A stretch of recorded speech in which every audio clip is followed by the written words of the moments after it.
ಬಂಗಾರ, ರಾಜನಂದಿನಿಯವ್ರ ಬಗ್ಗೆ ಆರ್ಯ ಸರ್ ಹೇಳಿದ್ದಾರೆ. ಇವತ್ತು ಬೆಳಿಗ್ಗೆ ಅವರೇ ಬಂದು ತಮ್ಮ ವಿವರಗಳನ್ನೆಲ್ಲ ಫೈಲ್ ಮಾಡಿ ಕೊಟ್ಟು ಹೋದ್ರು.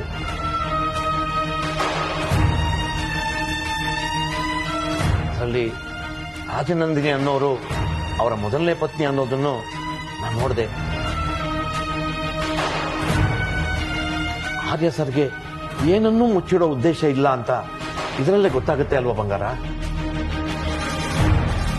ಅಪ್ಪ, ನಾನ್ ಕೇಳ್ತಿರೋದು ಇವ್ರಿಗೆ ಮದ್ವೆ ಆಗಿರೋದ್ರ ಬಗ್ಗೆ ಅಲ್ಲ. ರಾಜನಂದಿನಿ ಅವರು ಇವ್ರ ಮೊದಲನೇ ಹೆಂಡತಿ ಅನ್ನೋದು ನನಗ್ ಗೊತ್ತು. ಆದ್ರೆ ನನ್ನ ಪ್ರಶ್ನೆ, ರಾಜನಂದಿನಿ ಅವರು ಆ ಮನೆ ಮಗಳಾದ್ರೆ ಇವ್ರು ಯಾರು ಯಾರು?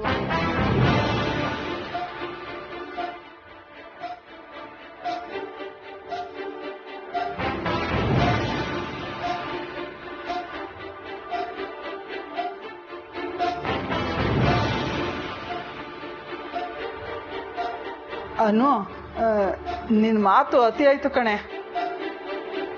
ನನ್ ಪ್ರಶ್ನೆಗೆ ಇವ್ರಲ್ಲಿ ಉತ್ತರ ಇದೆಯಾ ಅಂತ ಕೇಳಮ್ಮ.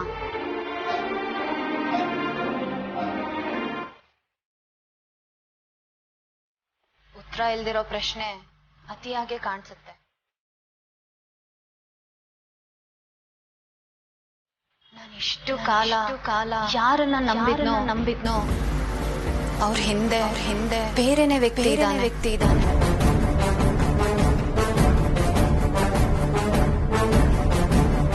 ಆ ವ್ಯಕ್ತಿ ಬಗ್ಗೆ ನನಗೇನು ಗೊತ್ತಿಲ್ಲ.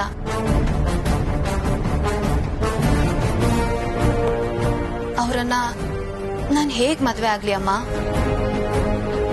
ಅನು, ಅವಸರ ಪಡ್ಬೇಡ, ನಾನು ಹೇಳೋದ್ ಕೇಳಮ್ಮ.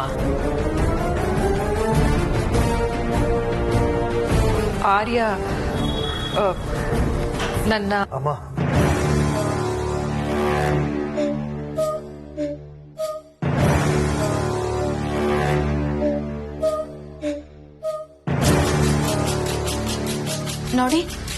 ನೋಡಿದ್ರ ಅಪ್ಪ, ಈಗ್ಲೂ ಅವ್ರಿಗೆ ಅದ್ರ ಬಗ್ಗೆ ಮಾತಾಡೋದಕ್ಕಾಗ್ತಿಲ್ಲ.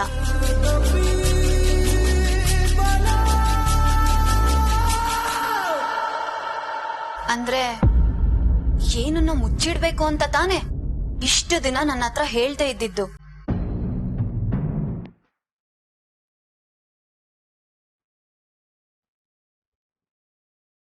ನಾನು ಇವ್ರನ್ನ ಇಷ್ಟಪಟ್ಟಿದ್ದು ಇವ್ರ ಹೆಸರಿಗೋ ಅಥವಾ ವರ್ಧನ್ ಸಂಸ್ಥೆ ಆಡಂಬರಕ್ಕೋ ಅಲ್ಲ, ವ್ಯಕ್ತಿತ್ವಕ್ಕೆ.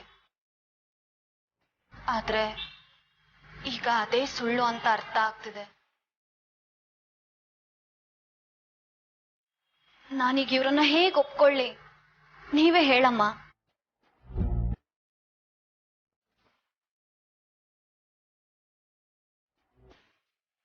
ಅನು, 21 ವರ್ಷದ ಹಳೆಯ ಕಾಗದದ ತುಂಡನ್ನಿಟ್ಕೊಂಡು ಇಷ್ಟು ದೊಡ್ಡ ಮಾತಾಡ್ತಿದ್ಯಾ? ನಿನ್ ಸಮಸ್ಯೆ ಏನು? ಇವನು ಅಮ್ಮ ಅಂತ ಕರೆಯೋ ನಾನು ಇವನ ಅಮ್ಮನೇ ಅಲ್ಲ ಅನ್ನೋದಾ?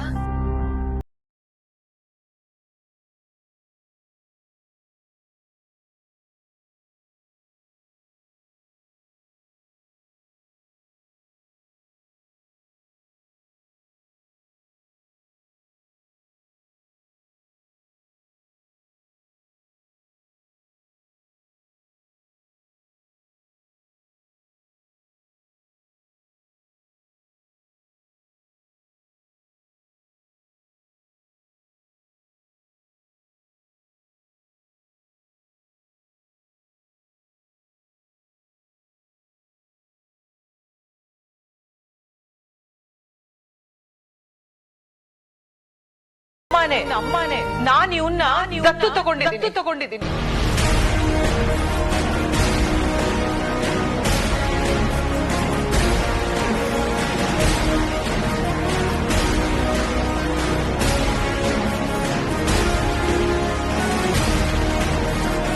ನನ್ನ ಹಿರಿ ಮಗ ಅಂತ ವರ್ಧನ್ ಸಂಸ್ಥೆಯ ಚುಕ್ಕಾಣಿ ಇವನ್ ಕೈಯಲ್ಲಿ ಇಟ್ಟಿದ್ದೀನಿ.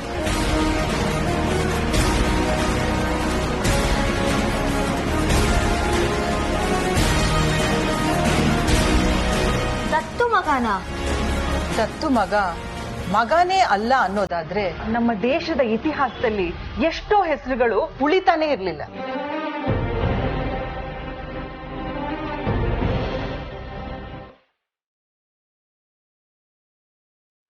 ದೇಶ ಕಟ್ಟಕ್ಕೂ ಆಗ್ತಿರ್ಲಿಲ್ಲ.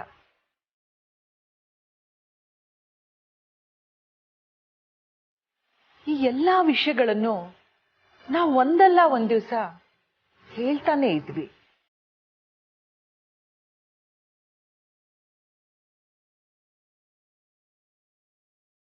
ಸತ್ಯ ನಿನ್ನ ಕೈಗೆ ಬೇಗ ಸಿಕ್ಕಿದೆ ಅನ್ನೋ ಕಾರಣಕ್ಕೆ ನಮ್ಮನ್ನ ಅಪರಾಧಿಗಳ ತರ ನೋಡ್ಬೇಡ ಅನು. ಅವಸರದಲ್ಲಿ ಆಡಿದ ಮಾತು ಮುಂದೆ ತುಂಬಾನೇ ನೋವು ಮಾಡುತ್ತೆ. ಬೇಡ ಅನು.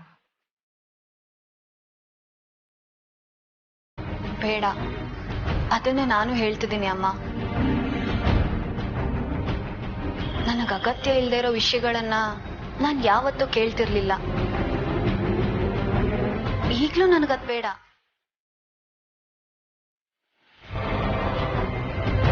ಇಡೀ ಜಗತ್ತಿನ ಮುಂದೆ ತಮ್ಮ ನಿಜವಾದ ಐಡೆಂಟಿಟಿನ ಮುಚ್ಚಿಟ್ಟು ಬದುಕೋರನ್ನ ನನಗೆ ಒಪ್ಕೊಳ್ಳೋದಕ್ಕೆ ಸಾಧ್ಯ ಇಲ್ಲ. ನೀನು ನನ್ನ ಮೇಲಿರೋ ಕೋಪದಲ್ಲಿ ಹೀಗೆಲ್ಲ ಹೇಳ್ತಿದ್ಯಾ? ನನಗೆ ಅರ್ಥ ಆಗ್ತಿದ್ಯಾ? ಇಲ್ಲ ಸರ್, ಕೋಪ ಅಲ್ಲ. ನಿಮ್ ನಿಜವಾದ ಐಡೆಂಟಿಟಿ ಜೊತೆ ಇಡೀ ಜಗತ್ತಿನ ಮುಂದೆ ಬರಕ್ ಆಗತ್ತೆ ಅಂದ್ರೆ ಆಗ ನಾನು ನಿಮ್ಮನ್ನು ಒಪ್ಕೋತೀನಿ. ನನಗ್ ನಕಲಿ ಬೇಡ.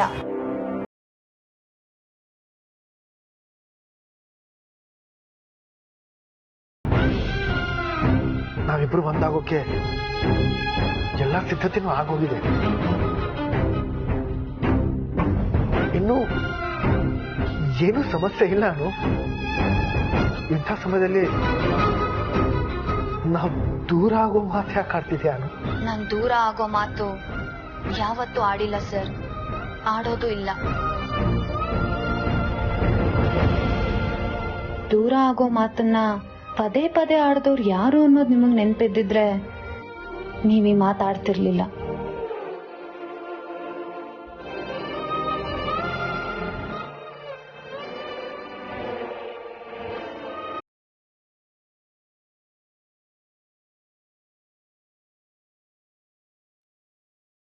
ಅನು, ಯಾರ ಹತ್ರ ಹೇಗ್ ಮಾತಾಡ್ಬೇಕಂತ ಗೊತ್ತಾಗಲ್ವಾ ನಿನ್ಗೆ?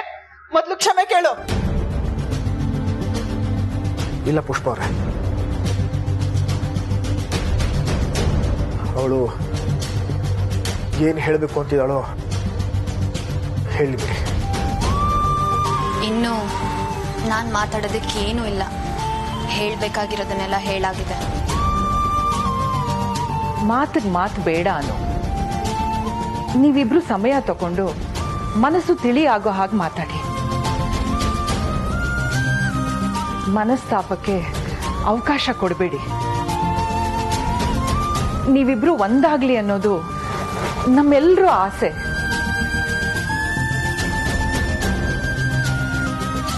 ಸುಬ್ಬು ಅವರೇ, ಪುಷ್ಪ, ಇವರಿಬ್ಬರಿಗೆ ನಾವು ಸಮಯ ಕೊಡೋಣ.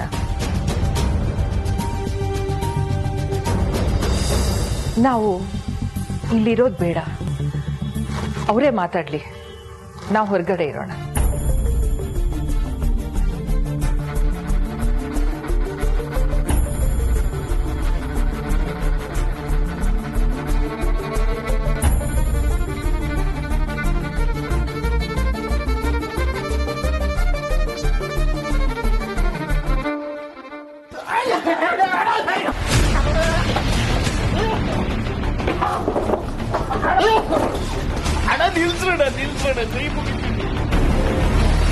ಅಣ್ಣ, ಹೊಡಿಯೋದು ಹೊಡಿತಾ ಇದ್ದೀರ, ಯಾಕೆ ಹೊಡಿತಿದ್ದೀರ ಅಂತ ಹೇಳ್ಬಿಟ್ಟು ಆದ್ರೂ ಹೊಡಿರಣ್ಣ. ಸ್ವಲ್ಪ ಮನಸ್ಸಿಗೆ ಸಮಾಧಾನ ಸಿಗತ್ತಣ್ಣ. ಯಾಕೆ ಅಂತ ಗೊತ್ತಿಲ್ವಾ ನಿಮ್ಗೆ? ಸತ್ಯವಾಗ್ಲೂ ಗೊತ್ತಿಲ್ಲ ಅಣ್ಣ, ನಿಮ್ ತಾಯಣೆಗೂ ಗೊತ್ತಿಲ್ಲ ಅಣ್ಣ ನನಗೆ. ನಿಮ್ ಮುಂದೆ ಏನೇ ಮಾಡಿದ್ರು ನಾನು ಅಡ್ಡಿ ಬರಲ್ಲ, ಫುಲ್ ಪರ್ಮಿಷನ್ ಇದೆ ಅಂತ ನೀವೇ ಹೇಳಿದ್ರಲ್ಲ ಅಣ್ಣ. ಮತ್ತೆ ಯಾಕಣ್ಣ ಈ ಮಾಂಜ ಕೊಡ್ತಾ ಇದ್ದೀರಾ? ಅನು ಮದುವೆ ನಿಂತಿದ್ದಕ್ಕೆ ತುಂಬಾ ಉಪಕಾರ ಆಯ್ತು ಅಂತ ನೀವೇ ಹೇಳಿದ್ರಿ. ಇದೇನಾ ಸರ್ ಉಪಕಾರಕ್ಕೆ ಬೆಲೆ ಕೊಡೋದು ನೀವು? ಇದನ್ನ ಉಡುಗೊರೆ ಅನ್ಕೊಂಡ್ರು ಸರಿ, ಇಲ್ಲ ನೀನ್ ಮುಂದೆ ಮಾಡೋ ಎಡವಟ್ಟು ಕೆಲ್ಸಕ್ಕೆ ಅಡ್ವಾನ್ಸ್ ಅನ್ಕೊಂಡ್ರು ಸರಿ. ಈಗಲೇ ಪಾರ್ಟ್ಸ್ ಎಲ್ಲ ಆಯ್ಕೊಂಡು ತಗೊಂಡು ಹೋಗೋ ಪರಿಸ್ಥಿತಿ. ಸಾಕ್ರಪ್ಪ ಸಾಕು, ಹೊಡಿಬೇಡಿ, ನಿಮ್ಗೆ ಮುಗಿತೀನಿ. ಅವತ್ತು ನೀನು ಮಾಡಿದ ಕೆಲ್ಸಕ್ಕೆ ಅವತ್ತೇ ಥ್ಯಾಂಕ್ಸ್ ಹೇಳಾಯ್ತು. ಪದೇ ಪದೇ ನಿನ್ ಮುಂದೆ ಬಂದು ವಾರ್ನಿಂಗ್ ಕೊಟ್ಟು ಹೋಗೋಕೆ ನನಗೆ ಟೈಮ್ ಇಲ್ಲ. ಅದಕ್ಕೆ ಒಂದೇ ಸಲ ಎಲ್ಲ ಕೊಟ್ಟು ಹೋಗೋಣ ಅಂತ ಅನ್ಕೊಂಡೆ. ಇನ್ನು ಮುಂದೆ ನಿನ್ನ ಪಾಡಿಗೆ ನೀನಿದ್ರೆ ಒಳ್ಳೇದು, ಇಲ್ಲ ಅಂದ್ರೆ ಈಗಿರೋ ಉಸಿರು ಆಗಿರಲ್ಲ. ಈಗ ನಡೆಯೋದು ಆರ್ಯವರ್ಧನ್ ಮತ್ತೆ ಅನುಸಿರಿ ಮನೆ ಮದುವೆ. ಅಲ್ಲಿ ತನಕ ನೀನು ಉಸಿರು ಬಿಗಿ ಹಿಡ್ಕೊಂಡಿದ್ರೆ ಸರಿ. ಮದುವೆ ಏನಾದ್ರೂ ಈಡೇರ್ಲಿಲ್ಲ ಅಂದ್ರೆ ಅದಕ್ಕೆ ಹೊಣೆ ನೀನಾಗಿರ್ತೀಯ, ನಿನ್ನ ಉಸಿರು ತೆಗಿಯೋನು ನಾನಾಗಿರ್ತೀನಿ. ನೀನು ಬದುಕಬೇಕು ಅನ್ನೋ ಆಸೆ ನಿನಗಿದ್ರೆ ಮೊದಲಿನಿಂದ ಹೋಗು. ಏಯ್ ಆಯ್ತಣ್ಣ. ಏಯ್ ಬಿಡ.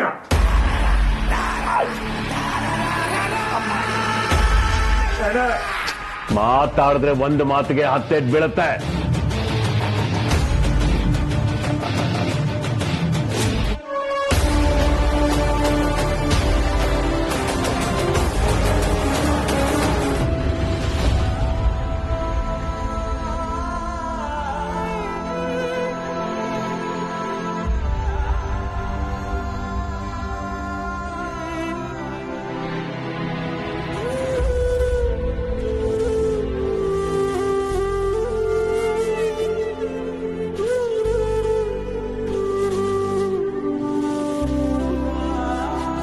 ದೂರ ಆಗೋ ಮಾತು ನಾನು ಆಡಿಲ್ಲ. ಅದು ನನ್ನ ಮನಸ್ಸಲ್ಲಿ ನಿನ್ನ ಸ್ಥಾನ ಏನಿದೆ ಅನ್ನೋದು ನಿನಗೆ ಗೊತ್ತಿಲ್ವಾ ಹೇಳು? ಸ್ಥಾನ ಗೊತ್ತಿದೆ ಸರ್, ಆದ್ರೆ ನಿಮ್ ಮನ್ಸ್ ಅರ್ಥ ಆಗ್ತಿಲ್ಲ. ಜೀವನ ಪೂರ್ತಿ ಯಾರ್ದೋ ಮನೆಯಲ್ಲಿ ಯಾವ್ದೋ ಹೆಸರು ಹೇಳ್ಕೊಂಡು ಹೇಗ್ ಸರ್? ನಾನು ಎಲ್ಲಾನು ವಿವರವಾಗಿ ಹೇಳ್ತೀನಿ. ಅದು ನಾನು ನಿನ್ನ ಹತ್ರ ಪ್ರತಿಯೊಂದನ್ನು ಹೇಳ್ಕೋಬೇಕು ಅಂತಾನೆ ಇದ್ದೆ. ಆದ್ರೆ ನಾನೇ ತಡೆದೆ ಅಂತೀರಾ ಸರ್? ನಿಮ್ ಬಗ್ಗೆ ಹೇಳೋದಕ್ ಬಂದಾಗ ನಿಮ್ ಪಾಸ್ ಬಗ್ಗೆ ತಿಳ್ಕೊಳ್ಳೋದಕ್ ಮನ್ಸಿಲ್ಲ, ನಾನೇ ನಿಮ್ಮನ್ನ ಕಟ್ ಹಾಕ್ತೆ ಅಂತ ಮಾತ್ರ ಹೇಳ್ಬೇಡಿ ಸರ್. ಆಗ್ಲೂ ನೀವು ನಿಮ್ಮ ಮತ್ತೆ ರಾಜನಂದಿನಿ ಅವ್ರ ಪ್ರೀತಿ ಬಗ್ಗೆ ಮಾತ್ರ ಹೇಳ್ಕೊತಿದ್ರಿ ಅಲ್ವಾ? ನೀವ್ ಈ ಮನೆ ಮಗಾನೇ ಅಲ್ಲ ಅನ್ನೋ ವಿಷಯ ನನ್ನ ಹತ್ರ ಹೇಳ್ಕೊತಿದ್ರಾ? ನಿಮ್ ಮನ್ಸಾಕ್ಷಿಗೆ ಸುಳ್ಳು ಹೇಳ್ದೆ ಹೇಳಿ ಸರ್, ನೋಡೋಣ.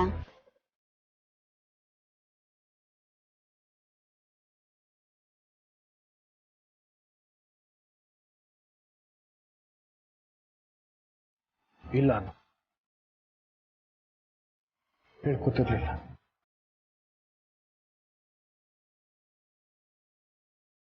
ಅಷ್ಟೇ ಸರ್, ಇದನ್ನೇ ನಾನು ಹೇಳ್ತಿರೋದು. ಇಡೀ ಪ್ರಪಂಚ ಹಾಡಿ ಹೊಗಳೋ ಆರ್ಯವರ್ಧನ್ ನನಗ್ ಬೇಕಿಲ್ಲ. ಆರ್ಯವರ್ಧನ್ ಯಾವಾಗ ಸಹಜ ವ್ಯಕ್ತಿಯಾಗಿ ನನ್ ಮುಂದೆ ಕಾಣಿಸ್ಕೊಳ್ಳೋದಕ್ ಸಾಧ್ಯನೋ ಆಗ್ಲೇ ನಾವು ಮಾತಾಡೋದಕ್ಕೊಂದರ್ಥ. ಇನ್ನು ಇದ್ರ ಬಗ್ಗೆ ಏನು ಮಾತಾಡೋದು ಬೇಡ ಸರ್. ನಿಮ್ಮನ್ ಮರ್ತು ಮರ್ತು ನನಗೆ ಅಭ್ಯಾಸ ಆಗೋಗಿದೆ. Thanks to you. ನೀವೇ ಅದನ್ನ ನನಗೆ ಕಲ್ಸ್ಕೊಟ್ಟಿದ್ದೀರಾ. ಬೇರೆಯವ್ರನ್ನ ಪ್ರೀತಿಸೋದು ಹೇಗೆ ಅನ್ನೋದನ್ನು ಹೇಳ್ಕೊಟ್ಟಿದ್ದೀರಾ. ಈಗ ನಿಮ್ ಸರ್ತಿ ಸರ್, ನನ್ನನ್ನ ಮರ್ತು ಬದುಕೋ ಅಭ್ಯಾಸ ಮಾಡ್ಕೊಳ್ಳಿ.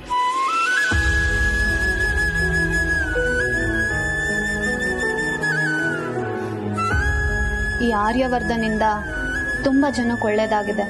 ಅದರಲ್ಲಿ ಈ ಅನುಸಿರಿ ಮನೆನೂ ಒಬ್ಳು. ನೀವ್ ಹೀಗೆ ಆರ್ಯವರ್ಧನಾಗೆ ಇರಿ ಸರ್. ನಿಮ್ಮ ಈ ಮಿಂಚೋ ವ್ಯಕ್ತಿತ್ವದ ಮುಂದೆ ಅನು ಒಂದು ಸಣ್ಣ ಮಿಂಚುಳ ಅಷ್ಟೇ.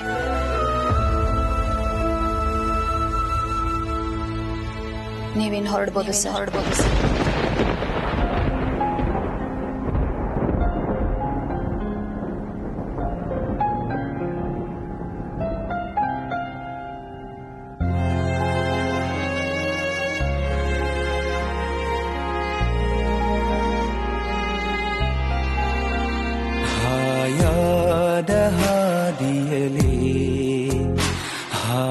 ಹಾಯಾದ ಕನಸಿನ ಪುಟಗಳು ಏನಾಯ್ತೋ ಬದುಕಿಗೆ ಹೊಸ ನೋವಿನಾರವಳಿಕೆ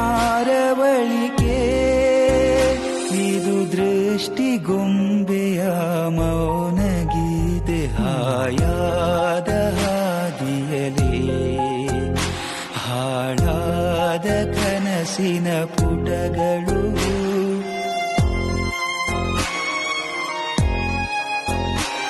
ನಂಬಿಕೆ ಬರೀ 3 ಅಕ್ಷರದ ಪದ, ಆದರೆ ಇದು ನಮ್ಮ ಬದುಕನ್ನೇ ಬದಲಾಯಿಸುತ್ತೆ.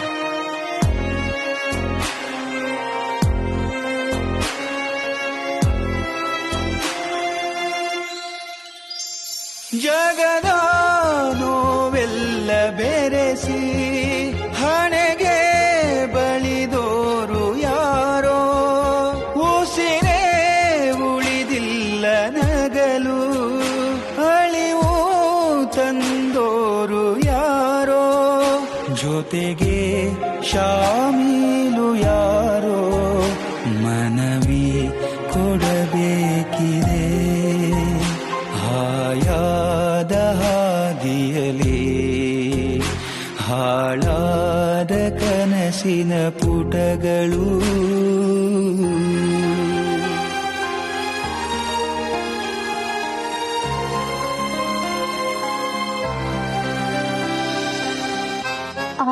ಆರ್ಯಂಗೆ ಕೆಲ್ಸ ಕಾರ್ಯನೇ ಎಲ್ಲ ಆದ್ರೆ ಅನುಗೆ ಆರ್ಯನ್ ಬಿಟ್ರೆ ಬೇರೆ ಪ್ರಪಂಚನೇ ಇಲ್ಲ.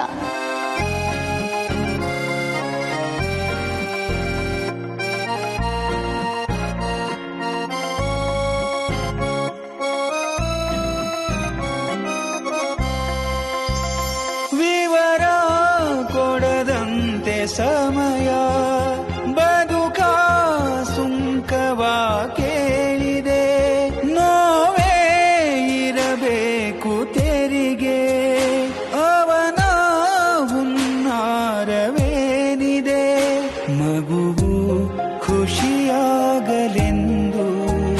ಬೊಂಬೆ ಬಲಿಯಾಯಿತು ಹಾಯಾದ ಹಾದಿಯಲೇ ಹಾಳಾದ ಕನಸಿನ ಪುಟಗಳು ಏನಾಯ್ತೋ ಬದುಕಿಗೆ ಹೊಸ ನೋವಿನಾರವಳಿಕೆ